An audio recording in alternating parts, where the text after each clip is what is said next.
안녕하십니까. 이정면입니다.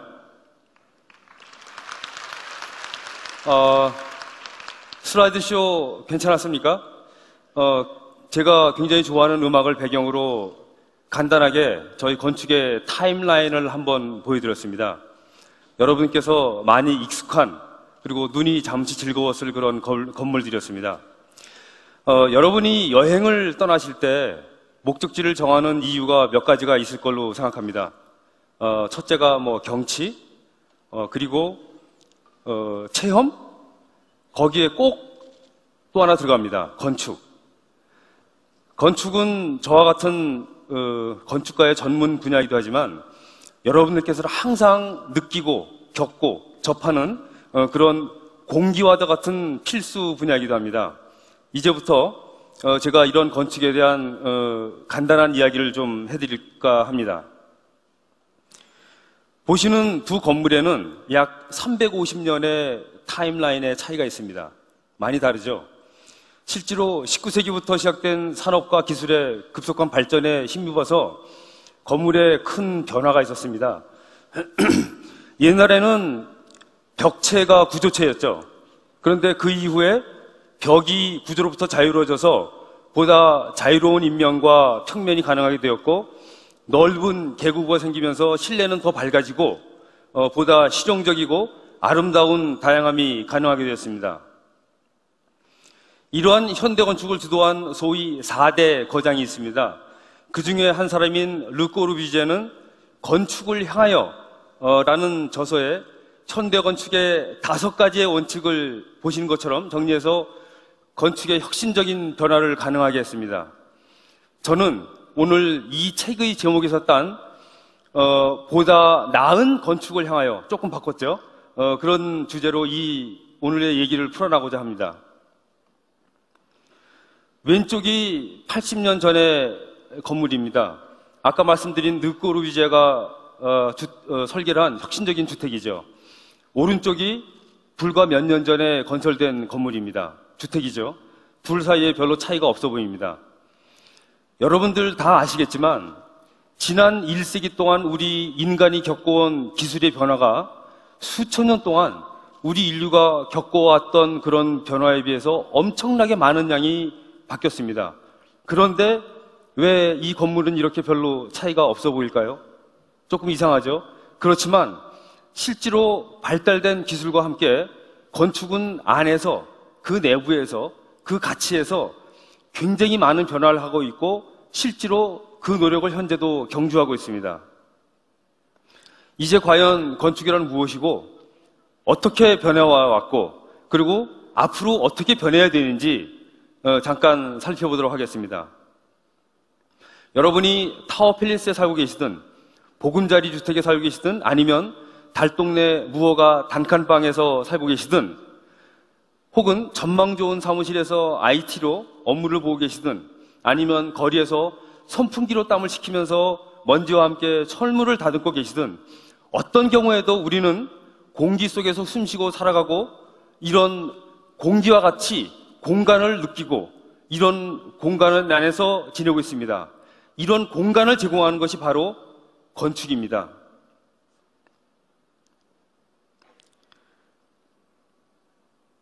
여러분 모두에게 친숙한 광경이죠. 이글루, 수상가옥, 몽고의 게르, 이런 것들을 보시면 건축이라는 것이 결국은 지역에 맞는 기후, 생활 방식, 그리고 자연 환경을 반영하는 그러한 행태임을 쉽게 알 수 있습니다. 이유는 간단합니다. 추운 곳에서는 따뜻해야 되죠. 더운 곳에는 좀 더 시원해야 되고, 그리고 사회적인 필요에 의해서 거기에 맞춰가지고 건물이 바뀌어야 되고, 그리고 그 지역에서 쉽게 구할 수 있는 재료로 만들어야 되고, 이것이 건축의 일단 기본입니다. 건축은 여러 가지 기술 분야가 조합되어야 합니다. 건축을 인체로 비유해서 말씀드리자면 쉽게 인체의 뼈대에 해당하는 구조가 있고요. 소화기관과 호흡기관, 그리고 핏줄인 기계가 있고, 신경에 해당하는 전기가 있고, 또 한편 면역체계라고 생각할 수 있는 방제가 있습니다. 그리고 우리 인간의 두뇌에 해당하는 IT가 있고, 그리고 여기에 최근에는 친환경 부분까지 거기에 가세했습니다. 여기에 보다 멋지게 보이기 위한 인테리어, 조경, 이런 것까지를 모두 합쳐야 건축이 완성됩니다. 실제로 인간의 미적인 능력을 바탕으로 산업과 기술을 융합하는 어쩌면 최초의 창조물이 건축이었을 수도 있습니다. 따라서 우리 건축가는 단지 미적인 그런 능력만 갖춰질 것이 아니라 당대의 기술에도 정통해야 합니다. 정통이라는 것이 거기에 엑스퍼트가 되는 것이 아니고 잘 알고 이해해야 된다는 뜻이겠죠.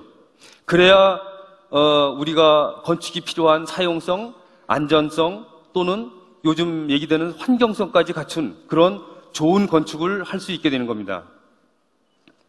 그런데 우리가 좀 다른 각도에서 하나 생각을 해봐야 됩니다. 우리 건축가가 예술가라는 얘기를 많이 합니다. 그런데 우리 말고 다른 예술가들은 자기의 생각이나 뜻을 표현하는 예술작품을 자기 돈으로 합니다. 붓, 화가가 자기 돈으로 삽니다. 캔버스, 자기 돈으로 사죠. 심지어 조각가, 굉장히 큰 조각물을 만들 때도 거기에 소유된 철제, 석재, 목재 다 자기 돈으로 삽니다. 그런데 우리 건축가는 우리 돈으로 합니까? 남의 돈으로 합니다. 결국 내 돈이 아니고 건축주의 비용을 빌어서 내가 생각하는 예술적인 작품을 만들어낸다는 것이죠. 여기에 저희가 다르게 생각해야 되는 큰 점이 하나 있습니다. 결국 저희가 건축주에게 경제적인, 재정적인 책임에서 벗어날 수 없다는 것이죠.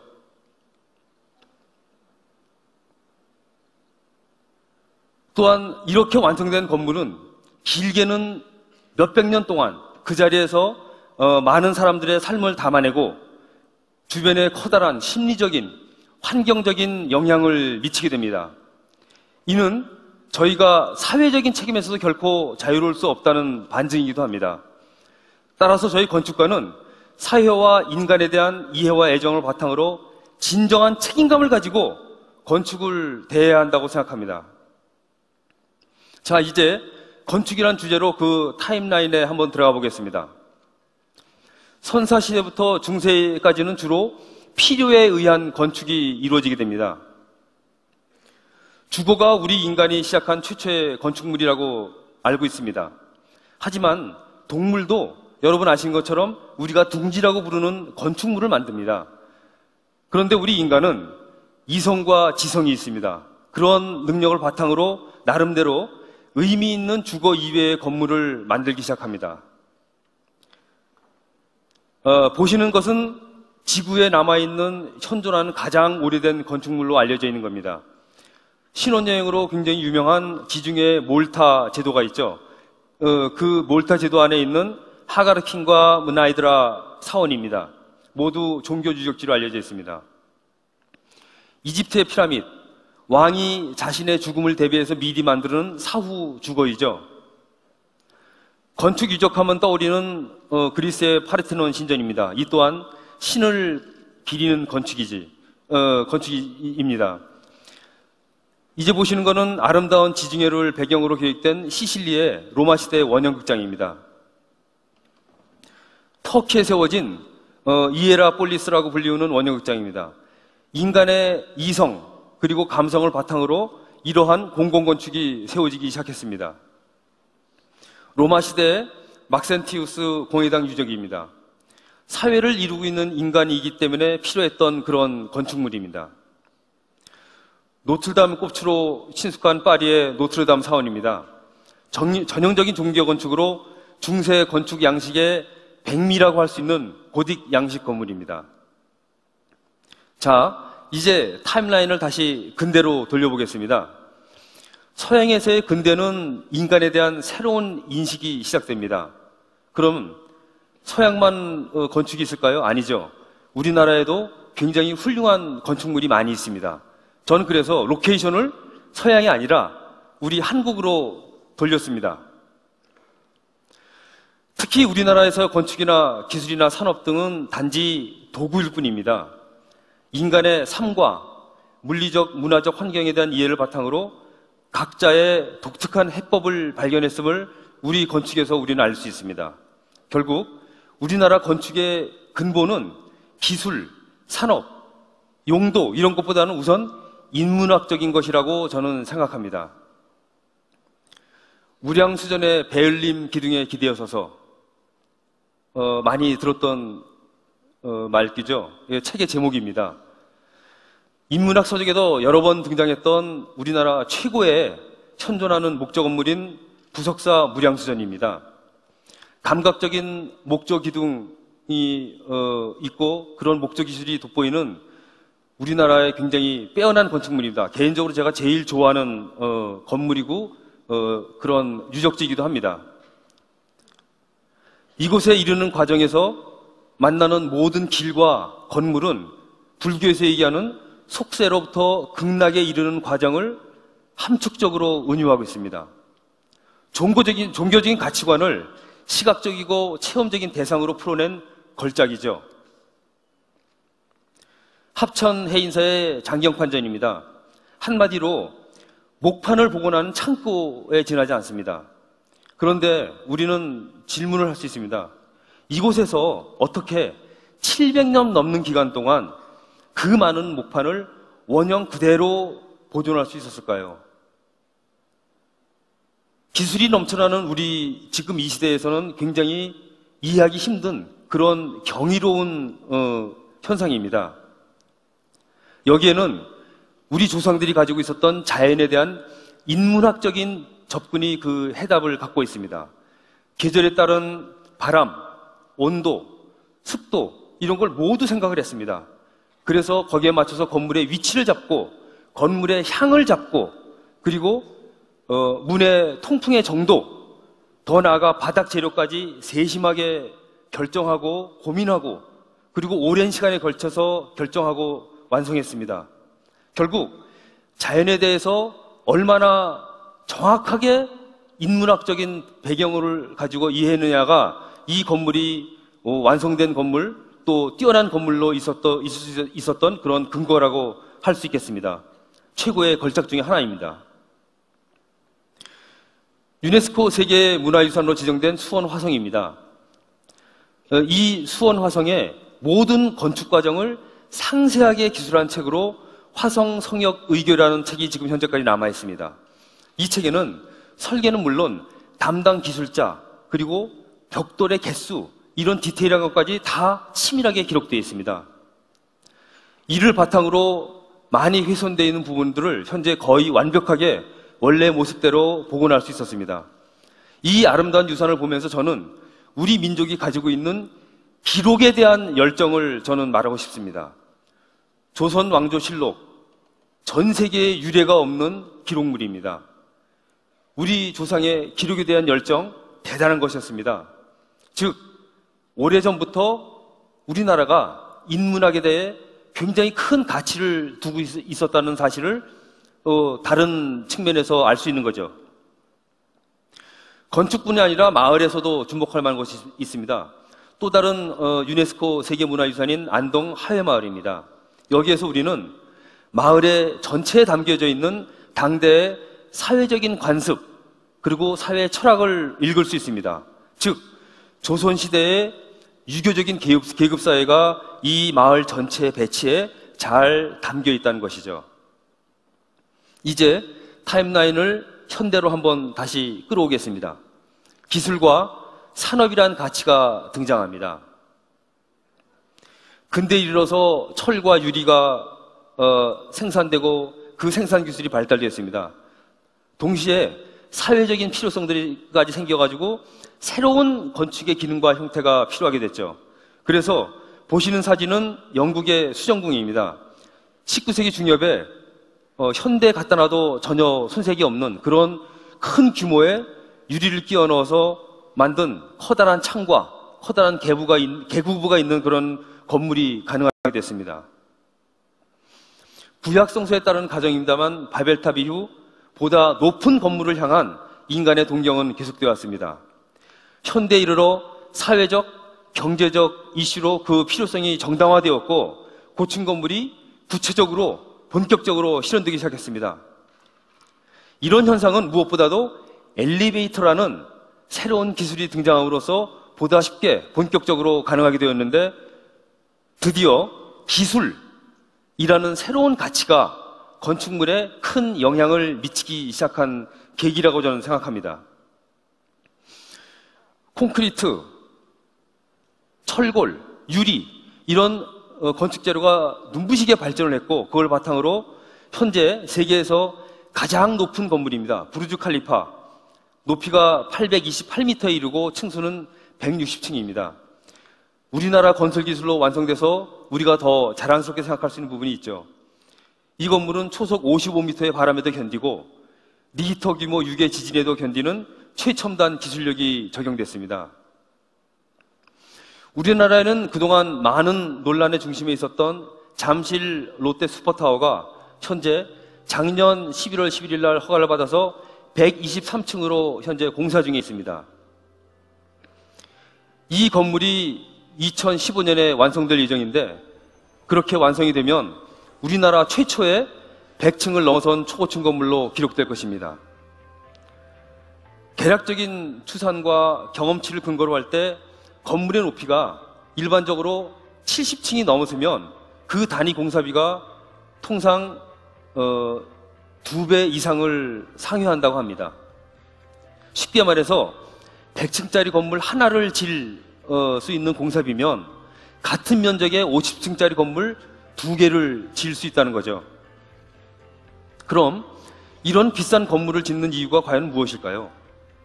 교통, 환경, 이런 많은 사회적인 이슈가 있음에도 불구하고 현재 우리나라에는 14개가 넘는 100층 이상의 건물이 계획 중에 있습니다. 물론 현재 재정적인 이유로 모두 다 완성되기는 쉽지는 않을 겁니다. 비싼 초고층 건물은 자신들이 갖고 있는 기술력을 검증하고 그 기술력을 과시하는 것이 목적일 수 있습니다. 그렇지만 무엇보다도 우리가 주목하는 관심의 대상이 되어서 건물 자체가 관광 상품이 되는 등 그 광고 효과가 엄청나기 때문에 그 높은 건물에 대해서 우리가 집착하는 겁니다. 즉 네티즌들의 검색어 1위가 되는 것이 그 목적이라고 볼 수 있겠습니다. 제가 미국에서 한 10년 동안 일을 했었는데요. 그때 맨해튼에서 작은 프로젝트를 하나 했습니다. 보시는 것처럼 자유공면의 벽체를 설계를 하고 그 벽체를 완성해야 되는데 별로 대책이 없더라고요. 그래서 막 고민하다가 1대1로 도면을 출력해서 그것을 밑그림으로 깔고 그거를 놓고 거기다가 철물 프레임을 보시는 것처럼 제작해서 마감할 수 있었습니다. 이때 현재 화두가 되고 있는 설계 기술인 BIM을 쓸 수 있었으면 제가 쏟았던 시간과 노력을 거의 반 이하로 줄일 수 있었을 겁니다. BIM, 제가 지금 말씀드리고자 하는 건데 빌딩 인포메이션 모델링입니다. BIM 프로그램을 사용하면 건물의 형태를 좀 더 자유롭게 디자인할 수 있고 시공 방법도 CAM, 컴퓨터 에이디드 매니팩처링을 연동해서 더욱더 합리적으로 할 수 있습니다. 한마디로 BIM은 가상 공간에 건물의 아바타를 미리 만드는 겁니다. 이렇게 생각하시면 쉽게 이해가 되실 거예요. 자, 이제 우리가 추구해야 하는 보다 나은 건축을 위해서 무언가가 더 필요하진 않을까? 우리 한번 생각해 보도록 하겠습니다. 앞선 기술, 사회적인 요구, 그리고 예술성. 이것이 건축을 정의하는 모든 가치일까요? 이게 오늘 제가 얘기하고 싶은 핵심 중에 하나입니다. 이제 타임라인을 미래, 테크 플러스가 열어갈 미래로 옮겨보겠습니다. 자, 모두 잠시 눈을 한번 감아보시겠습니까? 잠시 눈을 감으시고 이 자리에 입장하시면서 지나오신 공간을 내가 어떤 곳을 지나서 여기 왔는지 한번 상상해 보세요. 머릿속에 상상이 되십니까? 쉽지 않죠? 그럼 손을 옆으로 내리시면서 의자를 한번 만져보세요. 여러분이 앉아 계신 의자가 어떤 촉감이고 어떤 재료인지 한번 느껴보시기 바랍니다. 이제 눈을 뜨시고 자, 불을 켰습니다. 이 웅장한 공연장의 바닥이 어떤 재료인지, 옆에 계신 분이 누구인지, 그리고 벽은 어떤 벽이고 천장은 어떻게 되어 있는지 라이팅은 어떻게 달려있는지 한번 살펴보세요. 여러분의 눈, 귀, 입, 손, 코, 모든 감각을 동원해서 한번 이 공간을 느껴보시기 바랍니다. 우리가 지닌 모든 오감을 통해서 우리가 원하든 원하지 않든 무의식적으로 인지하는 늘 숨쉬고 살아가는 그런 대상이 바로 건축입니다. 여러분은 건축 안에서 제가 얘기하는 이 얘기를 듣고 계신 겁니다. 인간이 일반적으로 인식하고 제어할 수 있는 속도의 한계가 바로 말이 달리는 속도라고 들었습니다. 하지만 기술의 발달에 힘입어 말의 속도를 능가하는 자동차가 등장했고, 이런 포뮬라 1까지 재미와 흥미를 느낄 수 있지만 매우 순간적인 만족입니다. 거의 모든 과거의 건축이 현재를 살고 있는 우리에게 주는 교훈이 하나 있습니다. 자, 보시는 것은 소세원입니다.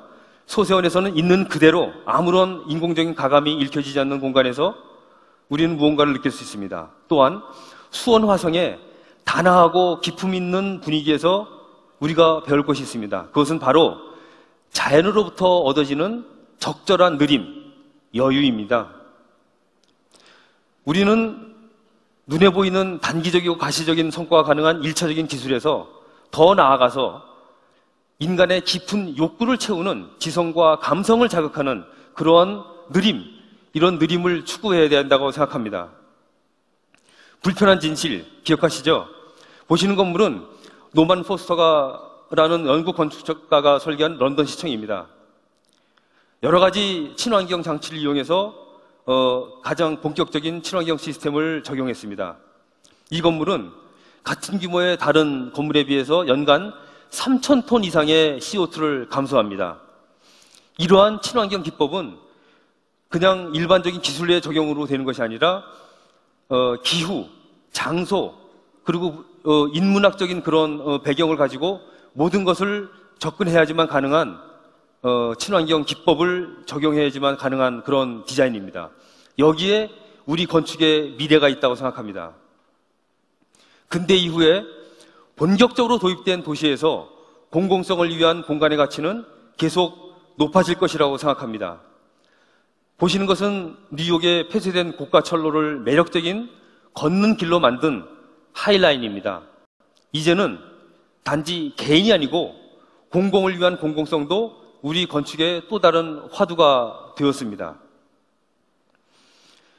BIM, 아까 잠깐 말씀드린 BIM 기법을 도입해서 외벽과 구조체의 시공을 해결한 동대문 디자인 플라자는 건축의 외부만이 아니라 건축 내부에도 공공공간을 회복하고자 하는 우리의 대표적인 의지를 담긴 결과입니다. 이제 우리는 이미 중독되어 버린 엄청난 속도에서 잠시 벗어나야 합니다. 밤하늘의 별을 바라보면서 졸기도 하고 다른 생각도 하고 이런 여유를 가져야 혹시 빠른 사회생활 속에서 지나칠 수 있는 더 중요한 것들을 인식하고 느낄 수 있을 거라고 생각합니다. 저는 이러한 것을 느림의 가치라고 부르고 싶습니다. 이런 느림이 존중될 때 건축은 비로소 지금까지 어떤 시각의 대상 또는 경제적인 대상, 투자의 대상 이런 관점에서 벗어나서 우리가 느끼고 즐길 수 있는 그런 대상이 될 수 있을 것이라고 생각합니다. 저는 우리 모두가 특히 우리나라에서 건축을 투자의 대상이 아닌 문화로, 지적인 유희물로 여러분들이 얘기할 때 핸드백이나 옷차림이 아니라 건물도 화제의 대상이 되는 그런 가치가 되기를 희망합니다.